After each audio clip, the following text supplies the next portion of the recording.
Hello, everyone, and welcome to Around the Scene, presented to you by Playing with Rockets. I am your host, Perino, and joining me on this lovely Wednesday evening is one of Rocket League's best content creators, a great competitive player, and a friend of the show, Dareyck. How you doing, man? I'm doing pretty excellent. How are you, sir? I'm doing wonderful. Thank you for asking. It is such a pleasure to have you on. You are our guest for lucky episode number 40. It's been a bit. That's quite the amount of episodes already. How long have you been doing this? Oh man, we started, I want to say it was in March of last year, so roughly 9-10 months or so, give or take. Depends. Damn. So we've been trying to go every week, but obviously there's only so much you can do during certain points of the season. So yeah, it's good to hit number 40. Nice. Well, pleasure to be here. Thank you for having me. Oh, absolutely. And guys, if you didn't know, this is episode number 40 of Around the Scene. We are here every Wednesday for you to get your fix on all things Rocket League. If you like this, be sure to give us a follow or a sub on Twitch, YouTube, or your podcast service of choice. Guys, we are on Spotify, we're on iTunes, we're on Google Play. Wherever there are podcasts, we are there. Also consider supporting the show by kicking us a buck over on patreon.com/playingwithrockets. Speaking of which, I want to give a huge shout out to our Patreon producers for the month of February. Those are Father of Five, Neo, Kyle Gullett. Thank you guys for supporting the show. You guys help keep the dream alive, and we appreciate everything that you do. If you want to be a part of the show, the only way to do that is to join us here live on twitch.tv/playingwithrockets every single week. You can post questions and topics there in the chat. I can't guarantee that I will talk to all of you, but I'll try to include you guys as much as I can. Ooh, it's a long-winded intro, isn't it? Hey, you got to make sure you nail all the points. Right down the list we go. And our first segment today, we have the Rocket League news segment. There are 2 items. First up, just today, the Intel World Open. It's actually going to happen, allegedly. They have dropped a teaser trailer. It's about 20 seconds long. It's on Twitter, but it did show Smash and it did show Rocket League in the trailer. So no new info yet, but we have got an official, teaser, I guess, for this event. Dareyck, have you looked at all into the qualifying process for what this is like? Honestly, I'm just quickly looking at this video because I have not seen this yet. It's a teaser. It's a sick video in its own right, but there's just it gives us basically next to nothing. It's just it's just a confirmation that it's happening, which I guess it can be reassuring in one sense. This is the Olympic. Yes. The Olympic tournament that people have been talking about, right? Yes, the big event in Tokyo where we'll have the different national teams representing. Oh, okay, yeah. Then in terms of qualifying, I know they talked about it, but that was about it. They haven't mentioned anything. Unfortunately, they haven't really given us anything else with the little teaser that we got here. It's a little unfortunate because I would actually like to see what that qualifying process looks like and how they actually want to run this tournament. But I am glad that we actually have something concrete outside of an announcement from Psyonix, because lately that hasn't seemingly been enough. So I'm glad that there's at least something. Yeah, I mean, they kind of left us in the dark there. Oh, yeah, we're in the Olympics. That was probably, I don't know, 4 or 5 months ago. Right. We haven't heard anything since. So at least we get a little bit of a confirmation that it is indeed happening still, because we have heard that before. Yes, well, I have to say that Psyonix is usually pretty reliable about LAN events and like major stuff. They don't usually mess with that. So it's not that I had doubt personally, but I know that there are some people who listen to the show and who are well connected into the scene that, we haven't really seen anything yet. So I'm hoping that there's more coming to this soon. Yeah, the qualifier, I think they said it was going to be early. I think early 2020, and we haven't heard anything since. Right. I mean, I would have to assume it's after RLCS, right? Because I would imagine the people who are going to be representing most countries are professional players. So it really would not make sense to have it anytime before the conclusion of the actual RLCS. Yeah, no, I don't think they don't want to collude the two for sure. Like I think it has to be individual, but hopefully we get some news soon because that's a lot of practice with. I'm assuming most teams are going to be like you said professional. So if you have Turbo from NA, he's going to have to make sure he's practicing people from Sweden. I believe he's Swedish. Yes. Yeah. Yeah, it's such an interesting dynamic because even for example, like teams in North America, there are some Canadian players as well. So JNaps, for example, is from Canada. I Right. think Civical or AXB, one or the other, is AXB Canadian. is Squishy. I think the team that's trying to form is JNaps, Squishy, and like Lethemir or Corrupted G. I know they've all been like the people that have been talking. Because you're Canadian as well, right? True. Yeah, you trying to slide into one of those rosters, try and represent your country. You're up there. I mean, I'll probably have a pretty tough go at it. I wouldn't say I'm a top 10 Canadian player, but maybe I can weasel on like a 4-string team, maybe. You never know. It's certainly better than like me from the United States of America, where Yeah. I don't even think I have a even a remote shot at getting there. Yeah, no, the America has too many players to even think about. Yeah, I'm just trying to go quickly through the list of all the Canadians. There's probably like a good 15, 20 that I would definitely say I'm lacking a little bit behind their skill. I don't think I'd put you that low, but I'm not that well connected in the Canadian scene, so I can't really say for Fair enough. certain. Well, thank you. I do what I can. Um, Anything else you want to touch on here? There's not a whole lot to go on really from this trailer. No, I guess until we get more qualifier dates or an actual roadmap in regards to the Olympic scene, I think that's all we got so far. Then we will move right along then into our second piece of news. This is the RLCS rescheduling update. So, as I'm sure you all remember, week 1 was delayed due to server issues on the back end. So, the solution that they have come up with is as follows. So, this upcoming weekend, right, would be week 3. So, during this weekend, it will actually be the matches from week 4. Now, hang on with me because it's a little bit complex. So, what would have been week 4 is being played this weekend on Saturday and Sunday. Week 3's games will then become a doubleheader March 8th and 9th. So, on that weekend, right, that Saturday, or excuse me, it's actually a Sunday and a Monday. So, that weekend will have a double set broadcast where they will go through essentially twice the amount of games in 1 week. So they're just going to compress them all together, and those games will be played on top of the week 6 games. So a little bit confusing, but they have finally come out and said what their plan is to rectify the situation with week 1. So that is going to be some kind of weekend, a double header in 3 straight days of RLCS. Yeah, that's going to be pretty stressful for the players. I mean, that's going to be like a do or die week since it's kind of midway through. But yeah, I think this is probably the best case scenario when the issue kind of happened during the play-ins and the first week of RLCS. This seems like a good solution. So hopefully the players come prepared and we'll get a bunch of RLCS action. Not bad. Yeah, and the other part of it that I thought interesting was, as well as, I don't know how much, homework or scouting is done on opposition, but it really messes with scrims the week before too, because you don't necessarily want to scrim against the teams you're going to play.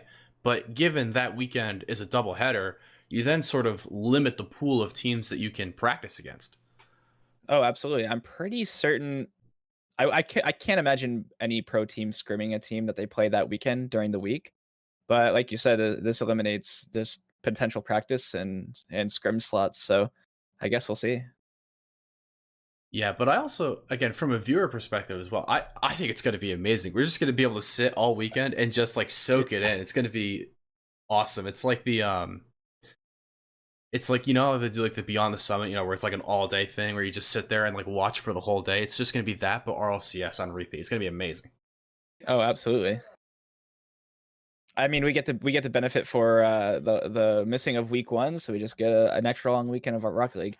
That's what I'm saying. We were fairly critical on on Psionics for week one mishap, because obviously you don't want to lose any sort of continuity with the season, and having that issue in week one was not a great look. But I like that at least they've come out and said, okay, this is what's going to happen. We're going to do the double header, and this is just we're getting extra long weekend of Rocket League. So it is something. But I'm just glad that Sonics, they went out and they reached out to everyone and said, what do you guys want to do? Because I would have thought that they would have preferred playing it during the week. That would have been my assumption, but I don't know. Mhm. Yeah, I'm not sure how they were thinking about handling it, but when everything happened that weekend, everyone was so irritated, frustrated. The players, all of the RLRS players for the play-ins, everyone was just so irritated and frustrated. And in which case, they should be, they can be, but nobody was even thinking like when it was happening. I could only imagine trying to organize something to that scale and then having to like randomly organize another studio slot. Like the people who are probably the most stressed and frustrated about everything that was happening was Psionics themselves, and they were just getting the blunt of the force for the most part, because nobody really takes into consideration of that. So it looks like they handled it pretty well, and we get a long weekend of Rocket League. Oh, definitely. One of the big things that I learned, because I was doing high school casting for Play Versus that weekend, Okay. and we have a certain amount of time that we have for the studio setup, right? So we can only be there for how long, and of course, it's expensive to be in the studio. And when you have a Exactly. broadcast that runs, typically, I want to say it's like what 6 to 8 hours for RLCS, something along those lines. Hmm. It's pricey because you have to pay the production, the space, and everything. So losing that day and then having to reschedule it must have been nightmarish. I don't even want to think about the mental headache to go through and figure it out. So a doubleheader makes sense on that end, on the production side, but Yeah. hopefully it's good for the players too. That's really that at the end of the day, it's what's best for the players. Oh, absolutely. And you can only do your best to accommodate for something like that to happen. And I guess this was a solution. And hopefully everyone likes it. I mean, it seems reasonable to me, but then again, I'm not a player. But we'll see after the weekend when everyone is gonna like they're gonna lose a series they weren't supposed to. Oh, it's the server's fault. We Yeah. would have beat them Yeah. in week one. Well, because they see, and this is the other part I don't get to, is in the RLCS, they actually have their own dedicated servers specific to RLCS that they play on. And those usually, from my understanding, are pretty good. But I don't know. I've obviously never used one. So, Yeah, when you're playing in RLRS and RLCS, they get you to download a different client or a different server so that you connect pretty much just to that server, so there isn't 200,000 people online. oh, wow. And it's like I don't know the technical term for it, but it's yeah, they pretty much get you on a separate server. But if it was Google servers that went down, I guess there's no Yeah. bypassing it. See, that's interesting. I know that. So they actually send you guys a different client. So it's like an addendum on Steam, I guess. Yeah, it's like if you're downloading like a beta version of a game. Right. See, oh, Yeah, that's fascinating. Mhm. Save that for the Premiere players. I get it. Yeah, I'm not really sure exactly what it was, but that was the server that you played on. Yeah, well, and it makes sense too, because obviously, again, as we saw, you don't want to try and be guessing around with which servers. You want to pick server locations that are as central, have good enough ping for everyone that's playing, because obviously players are connecting from everywhere. I mean, you have players in Canada, we have players on the East Coast, players on the West Coast. So having that different version of the game actually makes a ton of sense. Technically, I can see why they do that. Yeah, I'm assuming it's probably just a consistent server like every single time. Whereas when you load into a ranked match or even a custom match, it's just like, okay, you're playing East Coast, but you might have 80 ping, you might have 30 ping. Okay, have fun. Yeah. See, I'm very blessed because where I am in Philadelphia, there must be some servers nearby, because I rarely have more than like 20 ping on an East Coast server. It's great. Let me tell you. Dang, I'm pretty sure I'm around 40. I actually don't notice it unless I'm lagging, but I know years ago I would randomly get East Coast servers that would just give me like 120 ping for no reason. It's been a problem when they had all these issues the past, I mean, I would say 2 or 3 weeks really is when it's been particularly bad. Um I would notice that sometimes on East servers it would just be absolutely awful. It would like some of the virtual servers, like the spin up ones from the cloud that they do either through Google or through Amazon, whatever. Some of them are just really, really bad. I wasn't playing too much Rocket League during all the client issues because I was in the middle of moving. So I guess it was kind of a good time. I wasn't putting too much time into the game because it sounded really frustrating. Like people were saying every other game was dropping, players were disconnecting. You're just rubber banding. It's like, yeah, that's not fun, Rocket League. No, it's not. And really at that time I felt bad for the people who um were one trying to qualify for the rival series, right? So obviously during that play-in Mhm. stretch, but then also there were other like community tournaments and stuff. Well, outside of the RLCS, I mean, they're professionals. They'll figure it out. They'll find a way to make that work. But people who are doing community tournaments, or like, we had a high school grand final that was they were playing at Gillette Stadium in Foxborough, Massachusetts, where the Boston Uprising Overwatch team, they have a practice facility right there. So that's where they were playing the grand final for Massachusetts, and then they just can't play because the game's so broken. It's like that's who I feel for in those spots. Yeah, and when you're not really thinking about that on that large of a scale, unless you've done something similar, it is a huge pain. Like you feel so hopeless because it's out of your control and you just spent who knows how long you planned these events, right? Like it could be a week, it could have been months, and it all relies on one day and your servers are dead and you can't fix it. Yeah. It's so what do you do? I don't I don't know the answer. Yeah. I'm freaking out just thinking about it. Yeah, yeah. Well, a LAN client would be great. That'd be a nice start. Public LAN client, so that way you can do you can do offline events without having to worry about server availability. That would be nice. Yeah, I'm curious if that's what they do on land nowadays. I'm not entirely sure. I'd hope so, since it's been developed over the last few years. But I know at the very beginning, that's what players were really hoping for good reason. That would be Yeah. insane. World finals. Justin's goalie goes up, lags out. Like, imagine. Yeah, apparently for RLCS and for the major tournaments that are done on LAN, there is an actual LAN build. That's why in the past when you watch RLCS, they don't have the painted items a lot of the times, because apparently the LAN client doesn't support all of the cosmetics in the game. So that is I, that's I one way. actually have heard that because I think it was Yukio at one point said he wasn't going to be able to get his the black DCs because Yeah. they weren't available. He's like, how am I gonna play? It's like, I guess you gotta learn how to use a different cosmetic. Yeah, the Stocktain baby. Yeah, no doubt. But we kind of rambled on that one. Any last thoughts on our crazy doubleheader? On the rescheduling, I mean, not much else to say. Then hope the players come ready and we can just get to enjoy the long weekend. Absolutely. And again, those games, the doubleheader games, will be played March 8th and 9th. For this upcoming weekend, that is the 22nd and the 23rd, it will actually be week 4. I believe most places have that already built in, but that's, just so you're aware, guys, listening at home, that's how it's going to shake out. So, one quick word that I like to give a huge shout out to is one of our sponsors for this evening is 24 Hour Fitness. Guys, one of the best ways to stay on top of your game is to exercise and live a healthy lifestyle. If you want to go from crushing on the Rocket League pitch to crushing weights in the gym, 24 Hour Fitness has you covered. With over 430 locations across the United States, your membership gives you access to the best studio classes, pools, and cardio equipment no matter where you go. Not sure how to get started? The 24 Hour Fitness free fit plan can help you develop a workout and schedule to satisfy your goals and climb that fitness ladder. Right now, you can get a free 3-day pass for any location by visiting 24hourfitness.com. That is 24hourfitness.com. And once again, thanks to them for sponsoring the episode tonight. We do appreciate it. Ooh. And then with that, we're going to transition right across into our RLCS recap. So this is week number 2. We are going to start on our side of the pond, North America, and then we'll do Europe next. But right in order, Dareyck, you ready to get into it? Yeah, absolutely. It was a great weekend.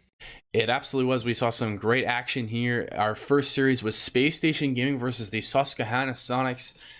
And in a bit of an upset, perhaps, Susquehanna Sonics, they have come out swinging, I think, in this year's version of RLCS. They took this series down 3-1. I was really impressed by this squad.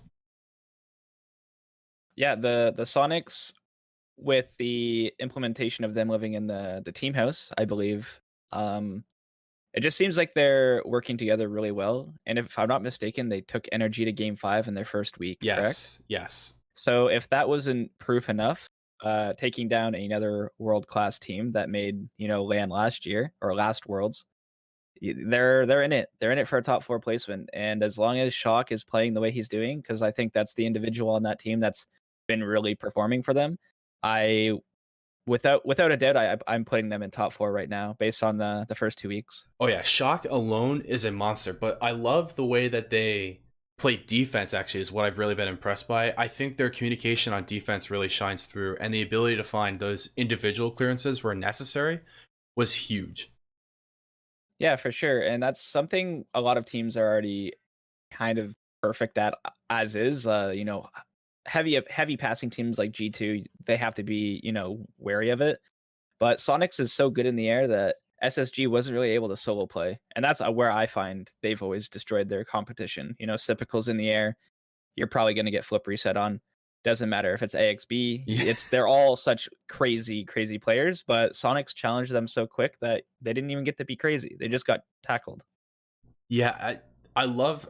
I'm a big fan of defensive Rocket League. I love watching the little things. I think NRG actually really also does a nice job as well of rotating through defense. But I was impressed by the Sonics. They, as you mentioned, they should be gunning for a top 4 spot. I don't think there's any shame in taking NRG to Game 5, and a convincing victory here has them definitely head in the right direction. Yeah, for sure. I'm excited to see how they do because I feel like those are two of the toughest matches that they'll play. Um, and they performed. So we'll see how they do against the middle of the pack, I feel, in the upcoming weeks. Yes, there's still a long season ahead, but we will jump into our next matchup here. This was E United versus Ghost, and the boys in black came out swinging in this series. A 3-0 sweep for them over E United. E United, of course, coming off that victory last week against Cloud9. Did not Right. translate this week into Ghost. They ran up against it, I think. Yeah, I think Ghost finally has a pretty solid squad. We'll see if this one sticks for more than one season. And it's pretty nice to pick up Mist in the off season. And I think they finally found the solid third that they've been looking for. And I guess we'll see if they can keep transitioning or, transitioning these into wins, because that's Ghost's problem always is they'll win one, win one, lose one, and they'll always just stay middle of the pack. They need to start stringing these wins together. Yeah, definitely. And I think winning against E United, especially in the fashion that they did well, because E United has demonstrated that they can be very good. Now, obviously, this is, I think, a similar case for them where it's sort of a middle of the pack team, right? And it's difficult to differentiate yourself in that middle of the pack. But these are the kind of wins that you need if you want to try and push for that land spot. Like, you have to beat the E Uniteds, the Rogues of the world in order to really, push yourself into a pole position for land. Oh, and I agree 100%. I think Ghost got reverse swept last week as well, if I'm not mistaken. I Uh, am not sure. I'd have to think about it. I'd have to look. okay, but I think they did end up getting reverse swept in their first series. And if that stands true, then it's nice to see that they bounced back and got the 3-0. Unless I'm mistaken, I could be. So I just looked at it. Bless Liquipedia, they're so good. So their first series they lost to Space Station 3-1. They lost the third game. Oh, okay. I must be thinking of a different set. Okay, so they did end up losing to Space Station. But like I say, as long as they're able to string their wins together and keep momentum this season, I still think Ghost is in a playoff contention. And it would be nice to see Ghost actually make a land, because they've been in the scene since almost the beginning, but they've just always like we say, middle of the pack. Yeah, they haven't been since Chrome was on the team, right? That was the old Ghost roster, right? Oh my god, Uh, take me back. This is like RLCS season 4, right? I was it want to Chrome say, was it I don't Chrome? know if Chrome was on. I think Chrome was on EG. Oh, that's right. I'm thinking of Um, EG. Who I was? don't I don't think Ghost has made land since they've entered the RLCS. Because I'm trying to remember if Memory has ever been. I don't think Memory has. And I think the last time Lethamyr, when he was on Ghost, was when he was on Denial. So I don't think Ghost has Oh, actually made a land. yikes. Well, they'll be. I think they'll be looking to fix that this season. I mean, I mean, I could be mistaken on this too. Well, I have to look at Wikipedia, but that takes too much time and effort. yeah. I don't care enough to correct it, but um, Right. we're gonna jump into the next one here because this one was a doozy. So this was Rogue versus Cloud9, and the boys Kronovi, First Killer, Wonder taking it down against C9 3-2. Right. This was a bit of a roller coaster of the series. You know, Rogue took the first game, Cloud9 took the next two, then Rogue blew him out game 4, and then finally taking it in overtime, game 5. Was close the whole way through, but man, Cloud9 just do not look good. I mean, credit Rogue. I thought they played well overall, but this C9 team is just not clicking right now. Um, yeah, Cloud9's, after their last season and almost being relegated from RLCS, they looked really good in the relegation tournament, and everyone thought Cloud9, G2, they had an off season, they're both going to bounce back. But it seems like Cloud9 just can't find their stride anymore. It seems like the new blood that's entered RLCS, the super fast-paced play, is just pressuring Cloud9 to something they're not used to. And I feel like Torment's playstyle from beforehand was always really controlled, and he was capable of doing whatever he wanted on the back wall and just getting, creating time and space for everyone to get boost. But now there's just no time to do that. Like, you're just getting tackled by all these really fast teams, Pittsburgh Knights, the first killers that are entering the scene. They don't give you any time. They're on you. And I think that's where Cloud9's struggling heavily, is on defense. And we'll see if they're able to kind of speed up their play a bit, and hopefully, I feel like Torment needs to step up some more. I don't like pointing fingers, but I do believe that Torment, unfortunately, right now, needs to figure out a new way of playing defense almost. Well, and the hot rumor from this offseason was that Cloud9 was actually looking to replace Torment. So it's interesting that his name comes up here because, again, this was allegedly, I can't say for certain, but allegedly Right. this was a player that they were looking to move on from, but just couldn't find something to make it work. And they brought Torment back for this season. But I agree, it is really the pace of play that they struggle with C9. I think it affects each player in different ways. I think Squishy is the one that's most adept at changing his playstyle, because I think Squishy, his mechanics alone and his speed of play is good enough to adapt. But I think Gimmick and Torment in particular suffer from opponents who really just do not give them any time and space. Yeah, and I can agree to that as well. I think Gimmick is definitely one of the more talented mechanical players if he's having his day. I think Gimmick is kind of a wild card on which one's showing up, day to day. It could be world champion Gimmick, or it could be relegation tournament Gimmick. And it's one of those, if he's playing well, I think the whole team, that transitions into good Cloud9 play. But without Gimmick there, and Torment seeming to be, I don't want to say bad defense, but struggling. I think Cloud9 will still be having a hard time this season, honestly. I don't know if they're going to be a land team, but we're going to have to see come the long weekend, the doubleheaders.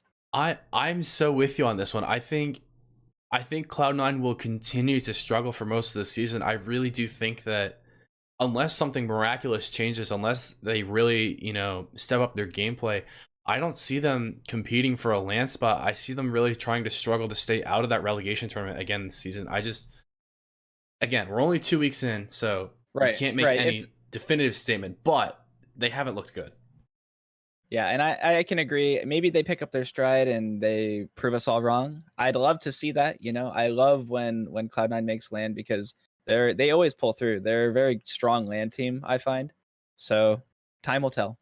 Yes, a good Cloud9 is a fun Cloud9 to watch, and it's really the case for them and G2. When both of those teams are playing well, they're so much fun. So if nothing else, yeah, I couldn't have said it better myself. When a good Cloud9 and when a good G2 come out, it's beautiful Rocket League. It is. And at the end of the day, we're really just rooting for a beautiful Rocket League. That's Yeah, honestly, I agree. that's the biggest thing. But we will jump into our next result. This one, a little bit more standard of a result. NRG, the big baddies of NA, they have continued their dominant form. They have swept Flight 3-0. Yeah, about par for the course, I think, on this one. Yeah, I'm pretty sure everyone would have put their money on an energy bet here. Flight coming in with memory on the new squad. They just didn't look like they can keep up with energy's pace and just consistent good touches. So the scoreline kind of proves that, a quick 3-0. Yeah, and energy is such a difficult beast to handle for anyone. The Flight roster, this is former RBG. Right? They're good, but it's just I don't really anticipate them to really contest energy as well. I think if Flight want to stay in RLCS this season, or if they want to avoid the relegation tournament, they Mhm. really need to pick up results against teams not named NRG. That's why I think getting reverse swept by Pittsburgh Knights in week 1 is going to be Ah, so costly for them, because they could have been 1-1 right now, and if your only loss is NRG like that, there's no shame in losing to NRG, but right. it can get out of hand quickly. There's only 9 matches in a season, so That is the game that I was thinking of prior. yes. The reverse sweep that happened. It happened to Flight. And that's what, is nerve-wracking, right? You get reverse swept, and then your next week you get 3-0'd. Even though it's NRG, your momentum is now cut completely dead. You're gonna have to start week 3, hopefully with a reset mind. Yes, and their next matchup is Cloud9, so maybe they get a bounce back, but this is also a matchup where Cloud9 looks at it. They look at it the exact same way, where they say, okay, we haven't had a good start, but now we're going against Flight. So these are two teams that are 0-2, Right? trying now to, find that first victory. And so it'll be huge for either team's season to find that, because we're already Yeah. starting to see some separation in this RLCS North American side. Oh yeah, that's going to be a heavily important game for both of these teams. You don't want to be the bottom of the barrel going into week 3 on such a short season, right? You absolutely do not, but we will jump into the last match from North America for this week. This was the show match. This was the one everyone was talking about, what we were all waiting for. This was G2 versus Pittsburgh Knights. A little bit of trash talk coming out on Twitter on behalf of Reynolds and some of the PK squad, but it did not translate onto the field, as G2 took that one down 3-1. And I have to give a special shout out to, I thought my man Rizzo really stepped up in this series, and he illustrated why he's still RLCS caliber. Absolutely. I think it goes back to when a good G2 come to play Rocket League, it is beautiful. And Rizzo does so much behind the scenes. I feel like a lot of the limelight gets, tossed onto Chicago and JNaps as of late. JNaps been playing really well, but it's nice to see Rizzo finally step into the limelight and get the credit he deserves, because normally people always rag on his play style and how he's always getting carried, but he does so much for this team. And I think he deserves the limelight for this victory. And Rizzo's so much fun too. You never want to root against him, right? You always want to see him succeed, because he's so good for the scene.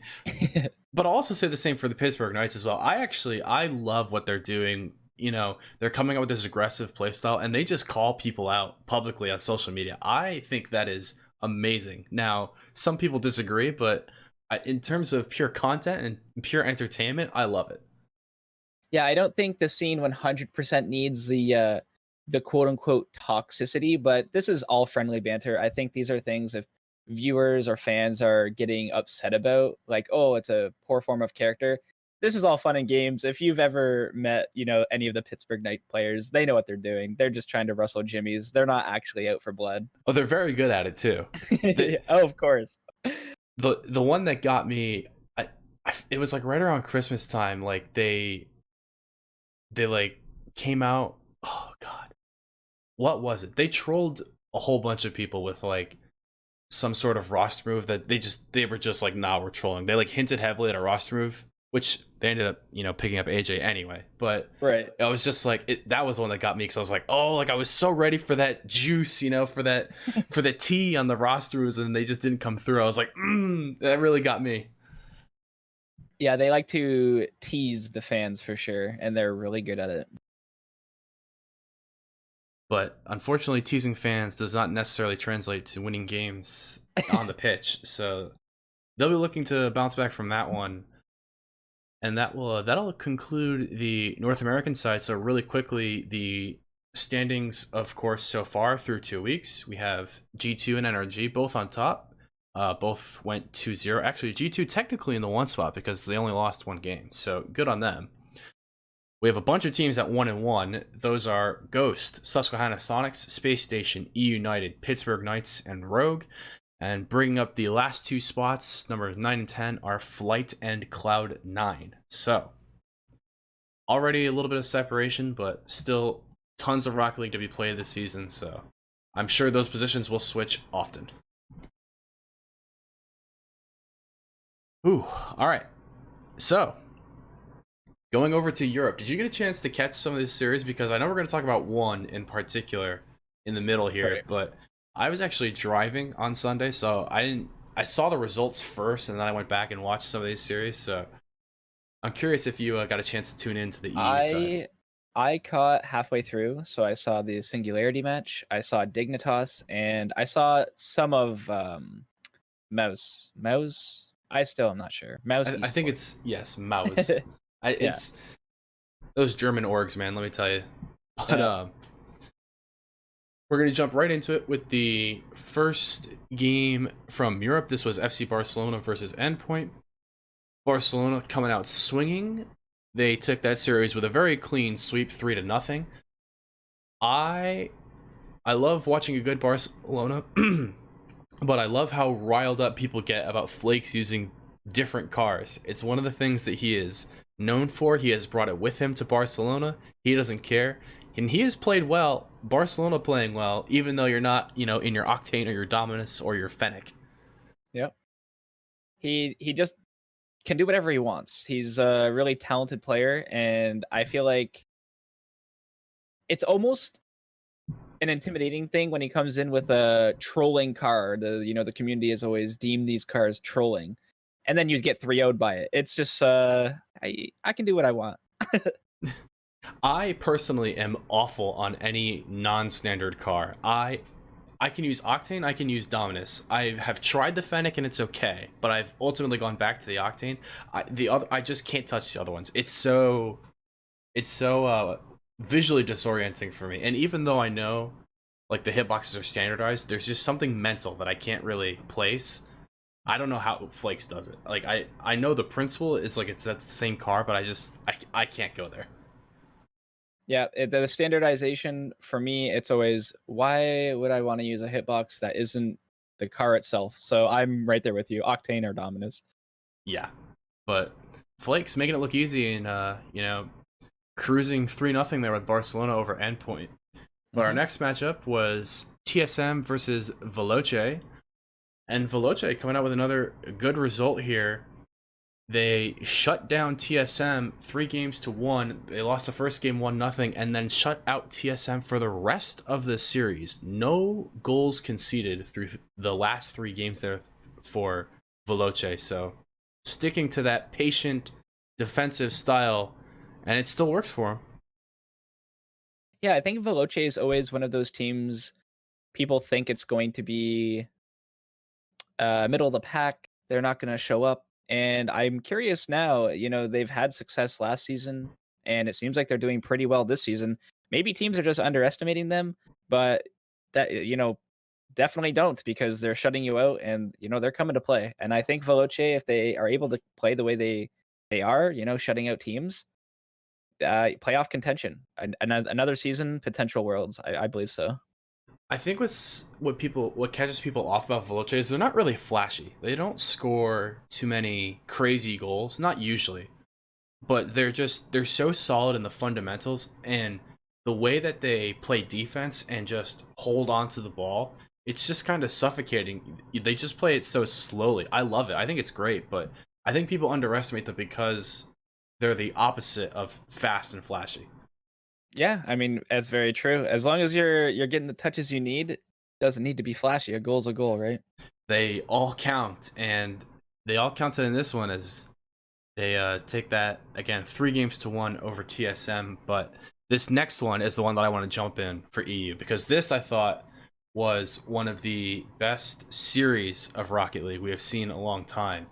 This was, of course, Renault Vitality versus Singularity.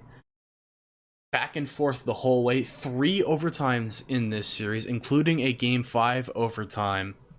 But in the end, there can only be one victor, as Godsmilla came out with the flip reset pool dunk shot on KDOP and put Singularity through over Renault Vitality. They won that series 3-2.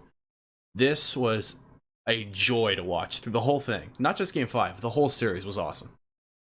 Yeah, I normally don't catch too many EU matches, as I mentioned, but I had a Sunday that I just wanted to watch some Rocket League, and this was the series I actually watched, and it surprised me so much. I couldn't believe that Singularity was playing so confident, and it was something that I say when you're able to pass and almost pre-jump your teammates' passes, like they play with so much trust. That's the Rocket League I love to watch, and the fact that they were able to, take down a world class team, in such crazy fashion to boot. It was just an incredible Game 5, an incredible series, and I'm a Singularity fan. I'm rooting for them, bandwagoning. Oh, 100%. I agree. I think Vitality also make an easy villain. It's KDOP. It's world champion. They cut Scrub Killa and they bring in Alpha. Now it's the French team, right? And they make such an easy villain. So I think it's always fun when you get the David versus Goliath, so to speak. And this was definitely a David and Goliath. I'm not too sure many people or I don't think anybody gave Singularity even a chance at No, this series, I and it's awesome. It's awesome to see. Yeah, so much fun. But guys, if you didn't watch that one, make sure you go back and just watch that series. It's just great back and forth Rocket League, super entertaining, and definitely one of the best series we've seen so far in RLCS. The last goal in particular, that flip reset dunk pool shot onto K. I don't even know how to describe it. He got the flip reset and flipped forward, but found KDOP and bumped KDOP into an own goal. It was like what? Yeah, and that's what I'm saying about the new teams that come in here. They just play with so much trust and confidence. Like this is Game 5 overtime, and you're pulling off a flip reset when you could just put a pressured shot on target. Nah, we do those. This is the new era of Rocket League. Like this is how we're scoring goals. I I'm with you. I am so ready for it. So congratulations to Singularity. That is a huge result for them. Again, especially dropping their first series in week 1 against Reciprocity. They needed a bounce back, and that's a tough first 2 games in RLCS. Reciprocity and Vitality to go 1-1 is really good. It's very promising. So yeah, we'll be looking out for them. But our next matchup was between Dignitas and AS Monaco. This is a another strong showing from Dignitas here. They lost the first game in overtime, but they bounced back and they came through with the next 3 games over AS Monaco, winning the series 3-1.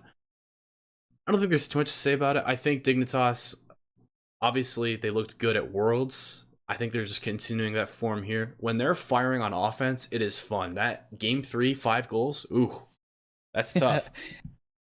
Yeah, I think Dignitas for me is similar to like when a good Cloud9 shows up and when a good G2 shows up, it's beautiful. And Dignitas is like they're just so dominant when they're playing well, and you saw it in this series. They lose their first game, and then they just come out swinging. It was pure offense. There was nobody beating them to the ball, and their passing plays are phenomenal. So, that's the Dignitas that people are scared of, and hopefully it's here to stay.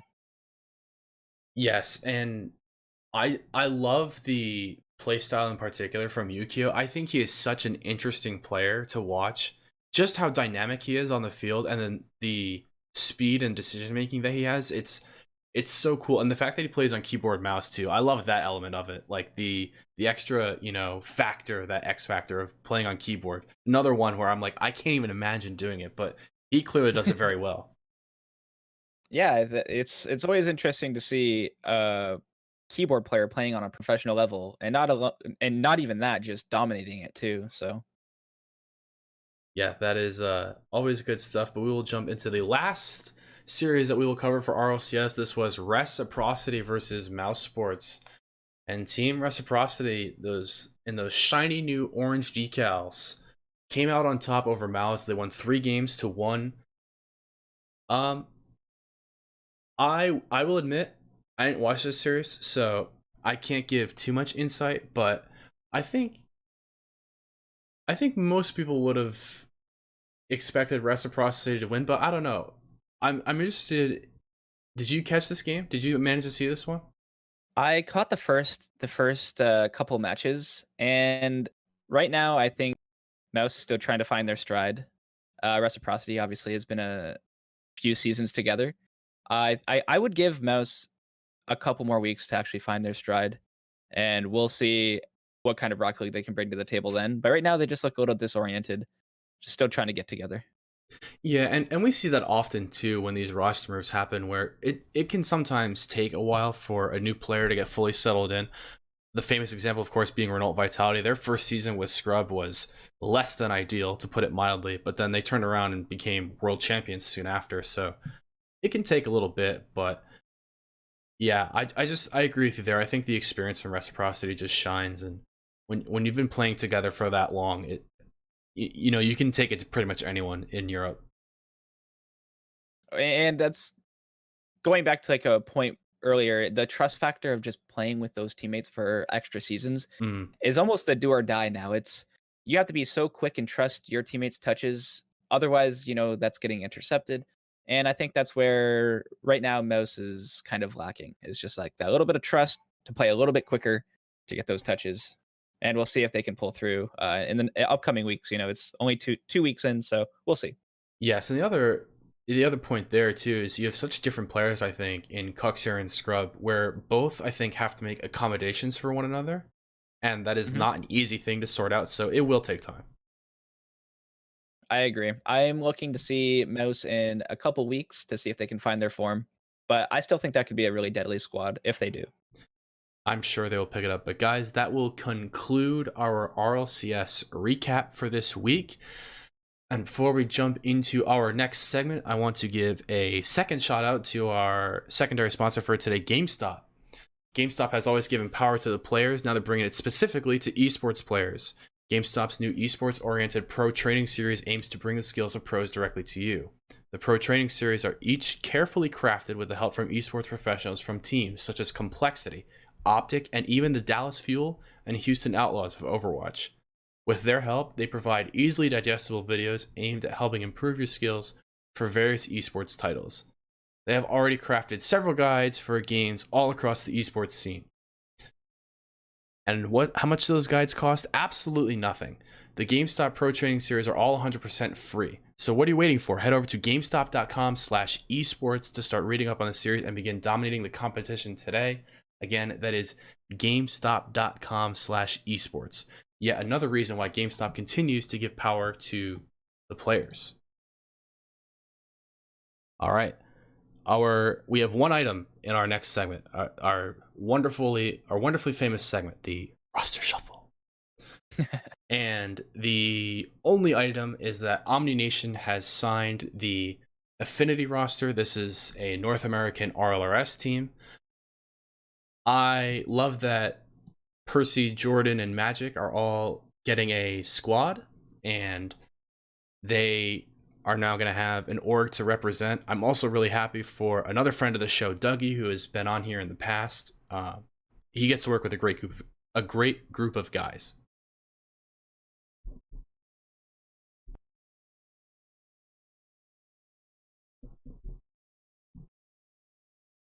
You still here for me, brother? Or did I hit a button wrong? I think my button's wrong. Uh-oh. Are we good? Okay, yeah, now I got you. Okay, right on. I heard everything, so we're good. All right. No, it's always wonderful to see orgs entering the RLRS scene. I think it's finally the RLRS was strange to me because orgs were worried about entering it, but ever since the push to 10 teams and there's a little bit more stability, the top 6 stay. I think we're going to see more orgs enter, and I think Omelet is actually teasing an org signing tomorrow. So we'll see what other orgs hop in.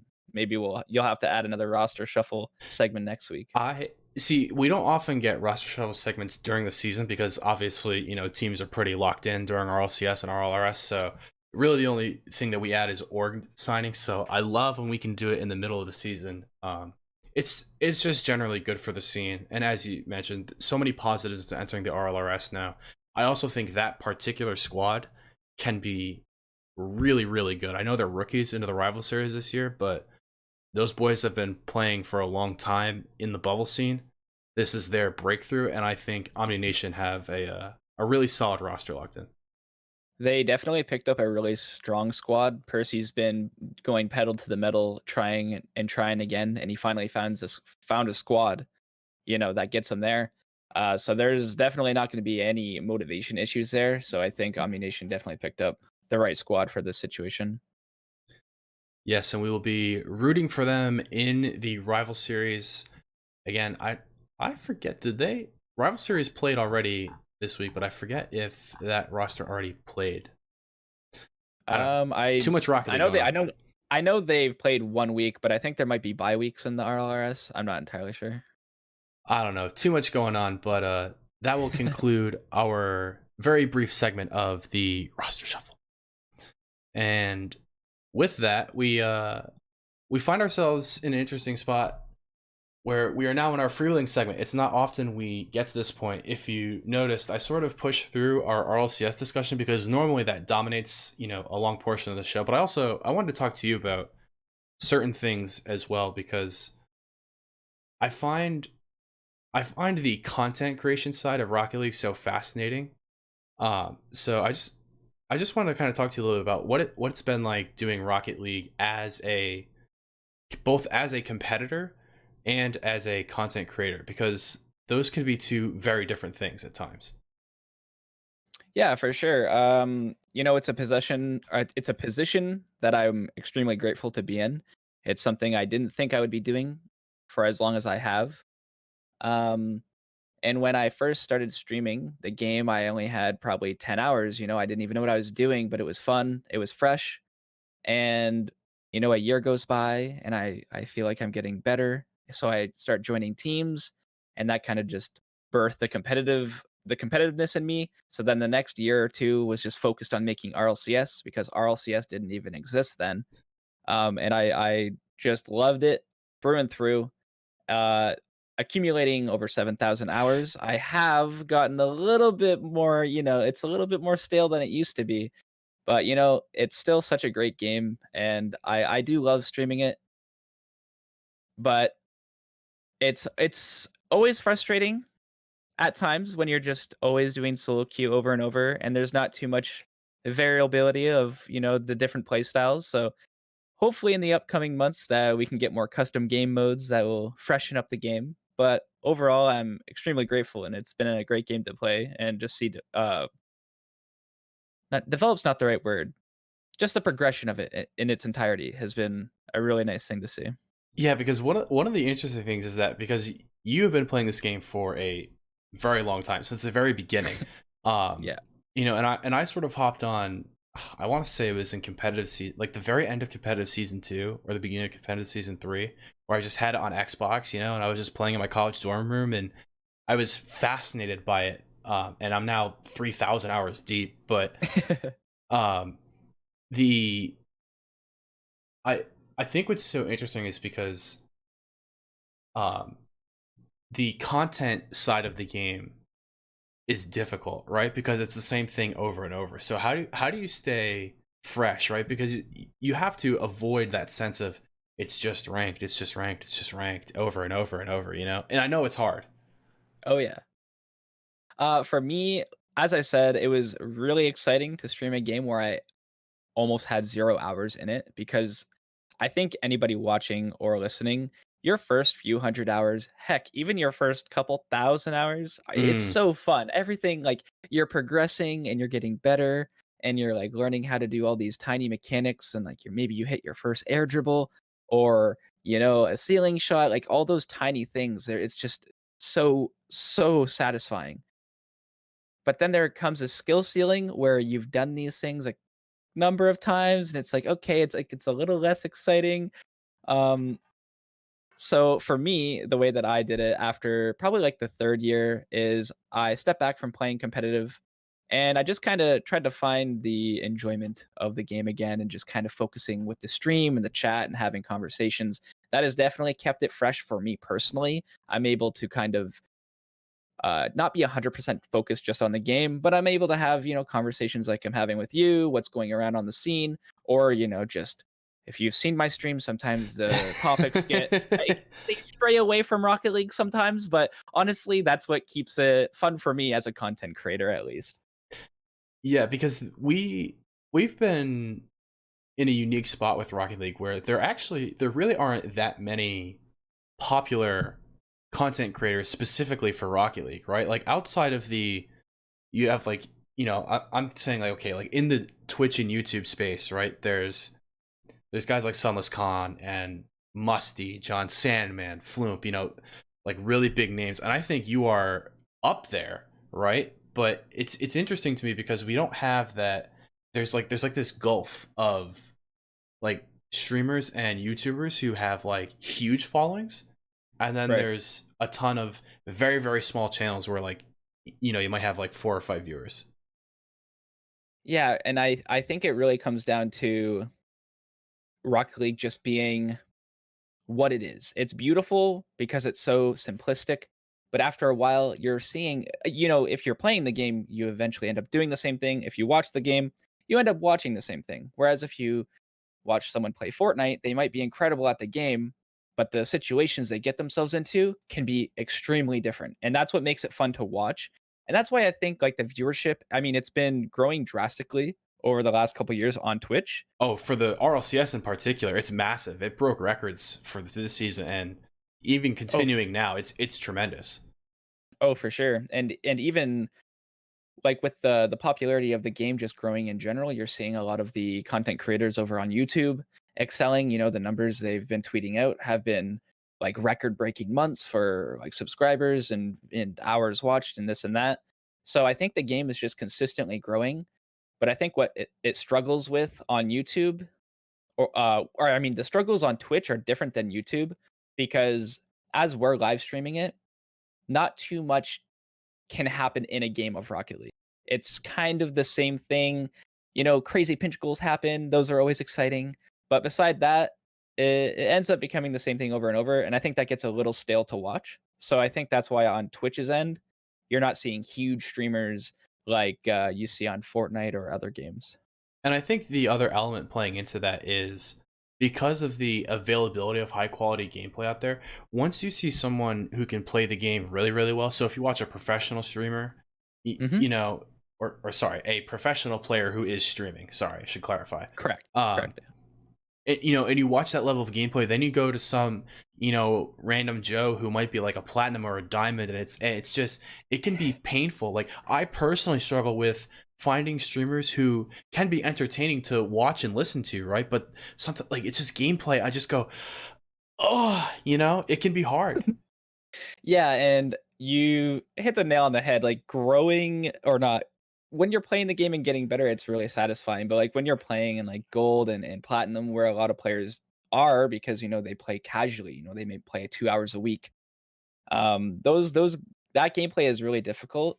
And then you have the flip side where a lot of people who do stream this game are grand champ. They're all able to play. I'm not gonna say similar to pros because that's not true, but they're still doing similar mechanics, The gameplay looks really high level if you're in GC and you're a platinum player. Like those when you see the stuff happening, you're like, this guy's really good. Um, and then you get to GC and the game's so fast paced, and you said you struggle finding people who can commentate or, just like talk. They like, even talk about what they're thinking about. But Rocket League's just so quick It that is. it's very difficult to juggle a conversation, look at chat when, your game is just happening so quickly. So I think that's another thing in Rocket League. that it struggles with on Twitch is it's hard to be a content creator when there's no goals scored. That's 5 minutes. I'm just staring, focusing. I want to look at chat, but I'm scared I'm gonna miss 1 second. And that's the one that, I miss the ball and I lose. It's funny because I've done work casting the game as well, and you suffer from a similar problem sometimes where you're just talking and talking and talking, and thankfully it's like at a high enough level things can vary, but over time it just becomes, oh well, this player boomed the ball into the other corner and then he take a shot, oh, and it got saved and there's another clearance, and it's just, it can just be so condensed. But the beauty in it, I agree, is in the simplicity. But it's just hard to translate that into content. Yeah, and it's even gotten to a point where streaming it 3 years ago, I found the gameplay was more enjoyable for me to play. Wait, maybe not to play, but to watch. Being a content creator and knowing people are watching, there was just so much more ridiculous stuff happening because people were bad. Everyone Right. was bad. Right. But now, like you say, it's like, oh, that's a crazy good shot, but oh, it's saved. Like back and forth, back to playing ping pong until someone makes a mistake. But yeah, it can still be pretty wild.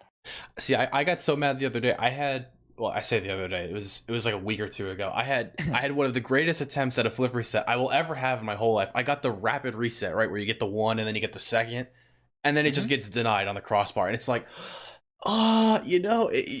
it can be so painful to try and actually be good at this game, and it's just it's hard. That was your gift. That was your gift. Your game shot. That was your $10,000 check right there. You just took it away, and it got denied just like that. But yeah, as we're approaching our closing hour. I don't want to run too long. I don't want to take up too much of your time. I don't know if you've got other things going on, but yeah, no worries. If our time slot seems pretty good.